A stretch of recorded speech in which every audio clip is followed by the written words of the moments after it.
Bonsoir à tous. Ah oui, le son. Ah oui, ça va. Bonsoir à tous, c'est Dragonette. Dragonette va bien. Dragonette, elle sait ce qu'elle a dans sa main. En me plantant, j'ai abîmé un nerf. Et j'ai rendez-vous le 12 janvier avec un spécialiste de la main. Demain, j'appelle pour avoir rendez-vous avec un neurologue pour qu'il me fasse un examen de la main pour voir si j'ai mon nerf qui est atteint. Voilà, je me soigne ma main. Sinon, je tenais à dire que les cieux sont tolérants. Mais il ne faut pas trop en abuser. Je tenais à mettre en garde aux enquêteurs, que le paranormal n'est pas un jeu. Le paranormal est dangereux. Vous ne savez pas la puissance qu'est le paranormal. Pour nous les humains, oui, il y a des bons enquêteurs qui sont dans le respect, mais il y en a d'autres qui ne sont pas dans le respect.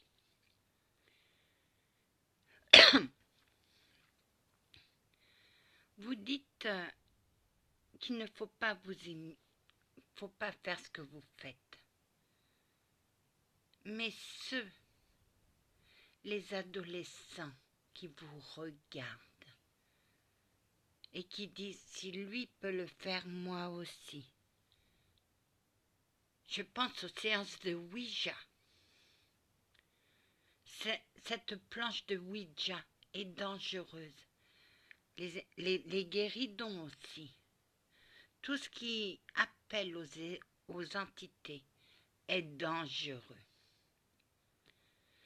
C'est comme à la roulette russe. Vous mettez une balle, mais vous ne savez pas où est la balle. Tout ce qui est écriture automatique, Ouija, guéridon, est hyper dangereux. Vous ne savez pas les forces que vous réveillez. On pense qu'on appelle un être cher. Mais ce qu'il y a le plus souvent sur Terre, c'est le bas astral.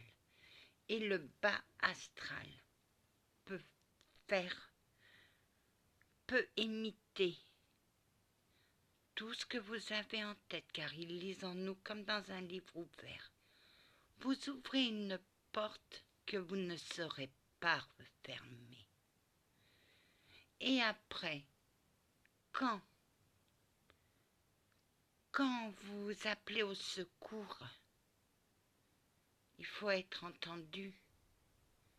Moi, je n'ai pas pu aider certaines personnes qui appelaient au secours parce qu'ils m'avaient bloqué, parce qu'on m'a bloqué. Certains n'aiment pas qu'on dise la vérité. Ma grand-mère disait, si tu fais le mal vient en chemin. Si tu sèmes le vent, tu récolteras la tempête. Ces proverbes-là, ce n'est pas pour jouer, c'est pour prévenir du danger. Imaginez-vous que vous ouvrez le portail et que vous avez perdu la clé, le portail est ouvert. Tout le monde peut entrer. Et après, vous appelez les médiums pour le refermer. Vous ne savez pas ce que vous faites entrer chez vous. Alors, s'il vous plaît, si jamais vous voyez quelqu'un qui dit « ouais, on va faire un Ouija », fuyez. Fuyez parce que des fois, vous ne savez pas où cette personne va mettre les pieds. Le bas astral c'est-à-dire tous ceux qui ne veulent pas passer. Il y a des bons qui ne veulent pas passer, on ne sait pas pourquoi. Il y a des personnes, des entités, qui pour eux n'ont pas fini leur quête. Il y en a qui ne veulent pas partir de chez eux. Il y en a qui cherchent quelqu'un pour les faire passer. Anna, t'as eu quelqu'un? Oui, j'ai eu la belle-sœur de ma sœur qui est morte d'un cancer des os. Et elle est venue à moi. J'ai mis toute une nuit à négocier avec elle pour la faire passer. Elle ne voulait pas. Non, elle ne voulait pas passer. Elle voulait rester à côté de son mari. Et j'ai dit, c'est pas possible, il faut que tu passes pour que ton mari puisse aller de l'avant. Si tu restes là, il ne pourra pas aller de l'avant. Faire passer quelqu'un, c'est permettre aux familles d'accepter que leur être cher ne reviendra pas.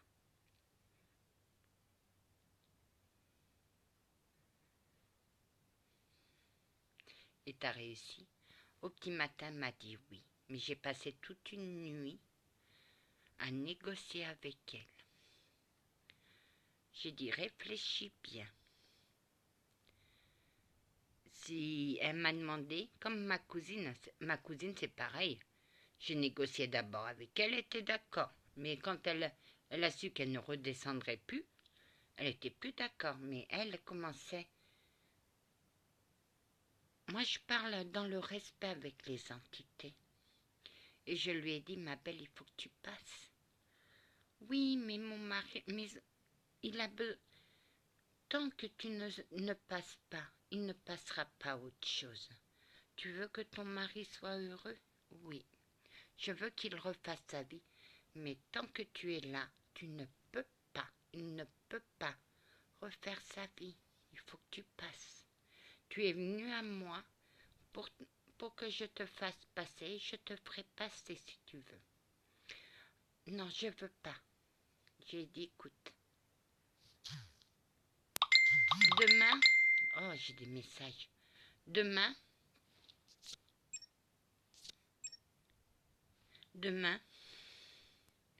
tu me donneras la réponse. Réfléchis bien. Et elle m'a dit oui. Passeur d'âme, c'est négocier aussi. On passe des heures à négocier. Comme la guérison. Tu penses à moi, ma douce dame? Oh que oui. J'ai dû négocier avec vous. Non, tu m'as envoyé ton onde. Oui. Et c'est là que vous avez compris qu'il ne fallait pas jouer avec moi. Oui. Avoir des dons, c'est pas dire amen à tout. Vous avez des dons et on vous dit oui, il faut être gentil avec les personnes. Mais cette personne qui me dit ça, moi je vais lui dire, si votre voisin vous crache à la figure, vous allez dire c'est bien monsieur, continuez. Non, non, si mon voisin me crache à la figure, moi je lui fonce dedans. Ah, je lui mets une patate.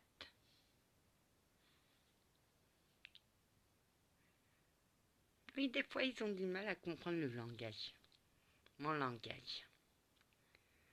C'est pas dire amen à tout. C'est on t'attaque, tu contre-attaques. C'est pas parce qu'on est croyant qu'il faut dire amen à tout. Et c'est là que les personnes se trompent.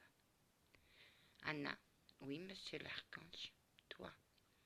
Moi, je disais amen à tout. Jusqu'à un jour, vous m'avez fait comprendre que dire amen à tout, on n'avance pas. Les autres avancent, mais vous restez sur place. T'as tout compris, Anna. effectivement, il y a 3 systèmes pour les choses pour ce qu'on a perdu. T'as deviné juste, Anna? Oui, il y a Sainte Rita pour les causes perdues, il y a Saint Antoine pour les objets perdus, et il y a un autre que moi je pense que c'est quand on a tout perdu et qu'on n'a plus d'espoir. C'est ce système-là. Oui, Anna. Et toi, tu l'as perdu l'espoir? Il y a un certain moment où j'ai perdu espoir d'être entendu par les cieux. Mais je me suis toujours accrochée à mon petit bout de foi que j'avais envers les cieux. Car ce petit bout de foi, c'était ma grand-mère. C'était ma mémé. Tant que je disais, je crois en ma grand-mère, j'ai de l'amour pour ma grand-mère, je crois en Dieu. Et le jour où tu aurais perdu tout ça, je ne croirais plus en rien. C'est ça qui m'a fait tenir, l'amour. Sœur Emmanuelle avait raison, avec de l'amour on peut tout.